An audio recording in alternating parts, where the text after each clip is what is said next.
নমস্কার বন্ধুরা, আমার চ্যানেলে আপনাদের সকলকে স্বাগত।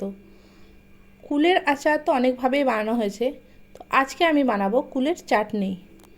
তো এখানে প্রথমেই বাজার থেকে পাকা কুল কিনে নিয়ে আসা হয়েছিল, আর তা বেশ কয়েকদিন ধরে ভালোভাবে রোদে শুকিয়ে নেওয়া হয়েছিল। কুলগুলো যখন ভালোভাবে শুকিয়ে গেছে, তারপর এগুলোকে আমি বেশ কিছুক্ষণের জন্য জলে ভিজিয়ে রেখেছিলাম, একটু করে হালকা করে কেটে নিয়ে। তো তাহলে খুবই নরম হবে কুলের আচারটা, সেই জন্য।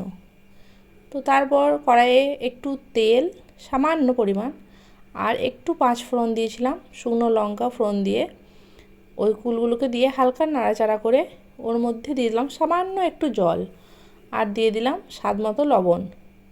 তো এখন এসব দেওয়ার পর আবারও বেশ কিছুক্ষণ নাড়াচাড়া করে নিয়েছিলাম, আর তারপর ঢাকা দিয়ে দিলাম।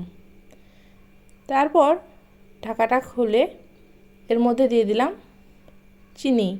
চাইলে আপনারা গুঁড়ো ব্যবহার করতে পারেন, তো আমি এখানে চিনিটাই ব্যবহার করেছি। যেহেতু চাটনি বানাচ্ছি, তাই কোনো রকম মশলা এতে আমি ব্যবহার করিনি। আর এভাবে একবার বানিয়ে দেখবেন, এর স্বাদও হয় খুব সুন্দর। তো চটজলদি বাড়িতে এরকম মিষ্টি কিছু খেতে, টক মিষ্টি খেতে হলে এরকম একবার বানিয়ে দেখতেই পারেন।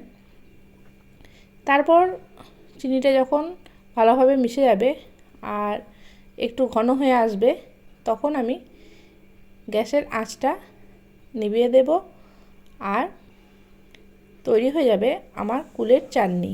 কেমন হয়েছে অবশ্যই